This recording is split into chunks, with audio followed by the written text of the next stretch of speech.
Welcome back to Luther Sewell's Woven in Time by Dugan. Um,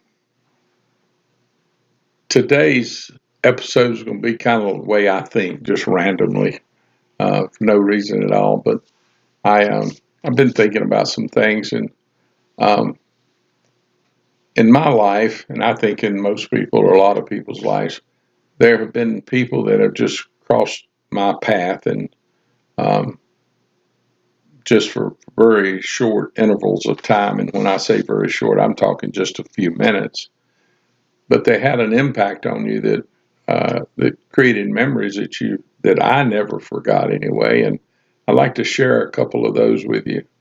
Um, as we got older, when I say we, I'm talking my wife and I. Um, Gwen was um, stricken with rheumatoid arthritis and dealt with it for years. And the first incident I'd like to share was we were over at Emory Hospital at the clinic over there. That's where a rheumatologist worked, and we went over there one day, and David, our grandson, who is 23 years old now, I think, will be in May. Um, he he was just an infant, and he loved his grandmother from the day that was a that was just instant chemistry when that child was born. Him and his grandma, they loved each other. She wanted him in her arms all the time, and I think for years that's where he thought he belonged. And so we took him to the hospital or to the doctor's office that particular day, and um, Grandma was holding him because that's where he thought he belonged. His head belonged on his grandma's left shoulder, um, and she thought that as well. And so as long as she had him, he was a little bit fretful, but he was okay. He was quiet, and he just loved Grandma, and she loved him. But when it come time for her to go into the doctor's office, I had to take him so she could go in. Well, he was not happy about Granddaddy having him. So he started crying and causing a scene. So I got up and I walked out of the waiting room, and there was a long hall. And at the other end of the hall was elevators. And so I'd walk all the way down to where the elevators were, and I'd walk all the way back, trying just patting him on the back and bouncing him, trying to talk to him to get him to be quiet, but it wasn't working. And I did that at least twice and maybe three times.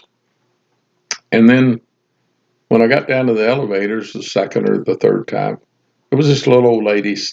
She was, I don't remember, I think her dress was a flowery purple, and I know that her hat had purple in it. She had a nice hat with flowers and feathers or whatever on it, and it was purple in that hat. I remember that. And she was just a tiny, very petite lady. And she said, "Sound like somebody's kind of colicky or something." I said, "I think he's spoiled or something."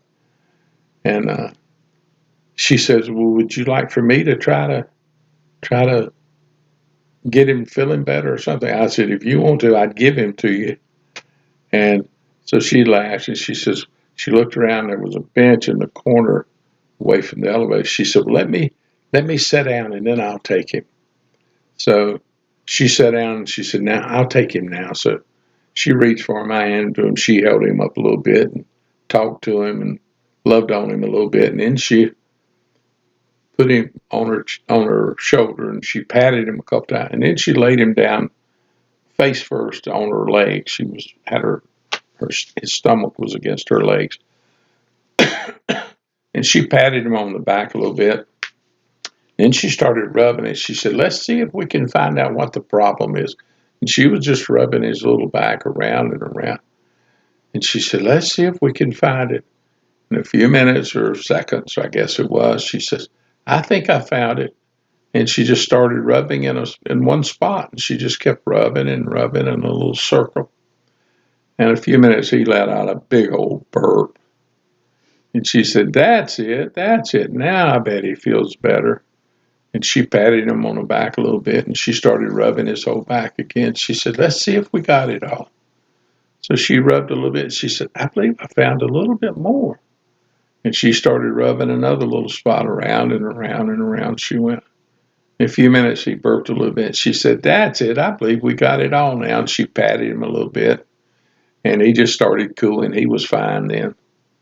And she picked him up, looked at him, and loved on him just a little bit more. She said, I think he'll be okay now. And she handed him back to me, and I took her, and I thanked her profusely. I thanked her.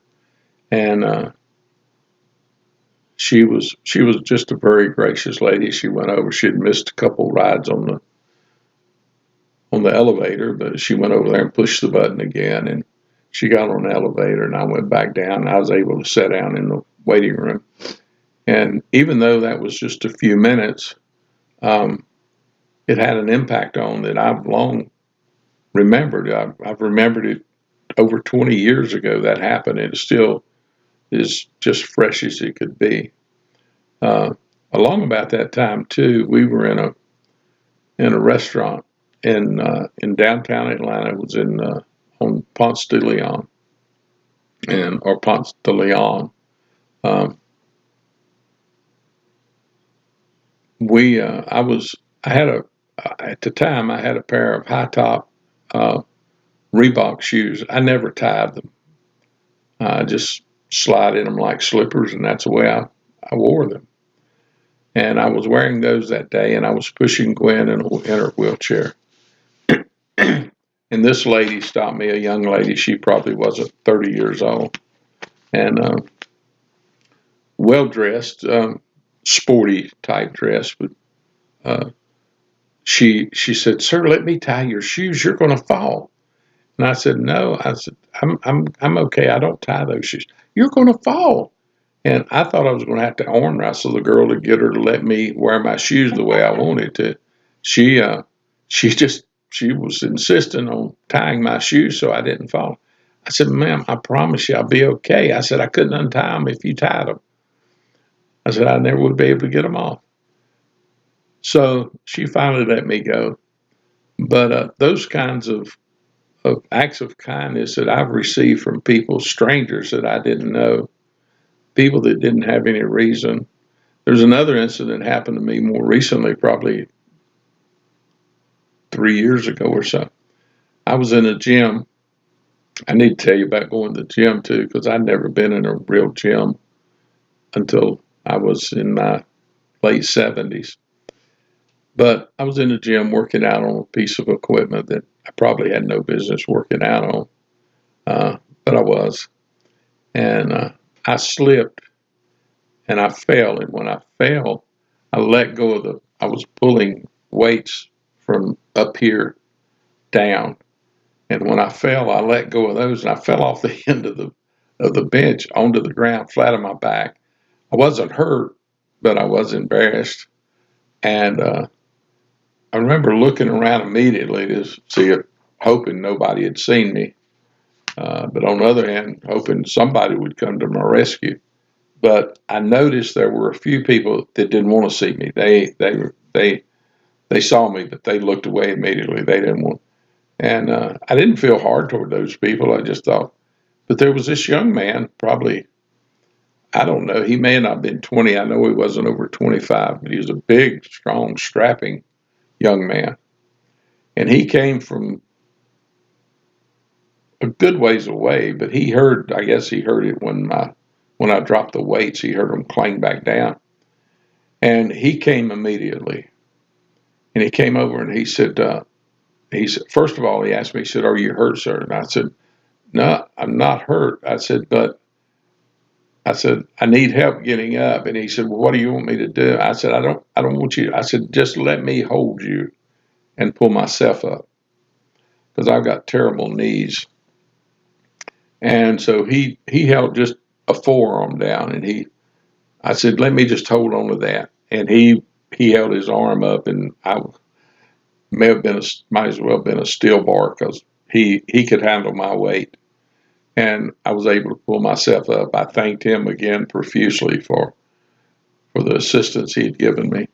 And I said, somebody's taught you right or something. And I never will forget. He said, my grandmother Well, my grandma taught me to be kind to people, and if somebody needed help, to be there for them.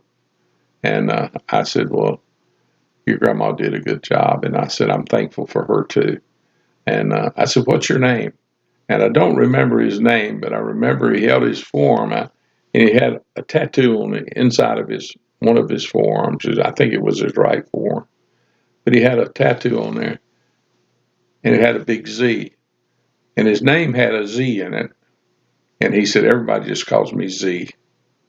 And so I looked for him after that. I never did ever see him again in the gym at the time I was in there. But those are the kind of people that I've been blessed with through my life. Um, but that's just three of the examples. And I had when I lived in Salisbury, Maryland, I had a friend that was more than a momentary friend. We were friends uh, for several years. But his name was Fulton, and Fulton was as humble a man as I've ever known. Very good man, helpful. Uh, he was he was just a good man. That's I guess that's the best thing I can say, or pretty much the only way I could describe Fulton. He always friendly, always made a point to speak to me if we were, whether it was at church, which is where I met and got acquainted with him, but even out in public, if we were somewhere, he and his wife Shirley, either way, they would speak to me, say hello, just a friendly person, a good person. And then we moved from Salisbury, and we were in Georgia several years later. And it was a time when I was not really doing a lot of writing. But one day I got a call, and it was from Shirley. Shirley asked me, told me, she said, Dugan, she said, Fulton has always liked your writing. She said, he loves your poems. And we're about to celebrate his 65th birthday. And she said, I wish that you would write a poem for Fulton, and I would share it with him on his birthday. She said, I'd really appreciate that. Well, it'd been several years since I'd written anything, and I told her, I said, Shirley, it's been a while since I've written anything, so I'm not going to promise you that I will, but I promise you that I will try to see if I can come up with something. I said, is there anything that you want, any subject matter or anything? She said, no, not really. She said, just something that you would write for him. I said, okay, well, I'll try. Well, I've known over time, especially if you'll give me a subject matter and a deadline, usually I can come up with something. You may not like it, but I can come up with something. And so she didn't give me the subject matter, but she gave me a deadline. And I started pondering and thinking about it. And I want a response from lots of people on this poem. Just what do you think of it? Where does it put you? How does it make you feel? Uh, I'm sorry, but my nose is really itching today for some reason. I guess somebody's coming. That's what my mom used to say. Your nose itch, somebody was coming to see you. But anyway, I wrote this poem, and first person I shared it with, which was usual, I shared it with my wife. And I don't know, Dugan, I don't know if that's appropriate for a 65th birthday. Then I read it to my daughter, my youngest daughter, Holly, and she said, Dad, I think that's morbid. But then I shared it with a friend of mine, Hugh, and Hugh was that he and his wife Tammy had come to visit us, and I asked Hugh if he would take it back and make sure that Shirley got that in time for Fulton's birthday. And he promised me he would. He took it back, and he shared it with another friend. And my friend Hugh and my friend Bruce, both of them, they liked it. Hugh said that he liked it, and said that Bruce really liked it too. And I got word that Fulton really appreciated it too. So I'd like to share this with you, and you tell me if what's your opinion of it. Is it morbid? Is it exhilarating? Is it Does it boost you up or make you feel down or whatever? It's called Home at Last. Home at Last. All of us can hear the sounds no matter where we are. It may be whispers near to us or noises from afar. It may be someone's dreams expressed or laughter from a child. It may be nature's songs we hear while walking in the wild. It may be sounds unrecognized or sounds that are ignored. It may be sounds of pain and grief, as piercing as a sword. It may be sounds that go unheard or sounds not heard by ear. A broken heart, a shattered dream, the splatter of a tear. These are just a kind of clock that helps us keep the time of the valleys in our life and the victories with their chime. The most anticipated sound my ears could ever hear will be the words that come from God. My child, you have no fear. Surely I would quake and tremble. In disbelief I'd gasp to hear him say to me, you're safely home at last. Um, Please let me know what you think about that poem and what kind of response you get from it. What emotion does it rise in you, or does it bring forth in you? And I enjoy doing this. I want you to like and subscribe and tell your friends about it and see if you can make me a real influencer. But for right now, I want to say y'all be pretty.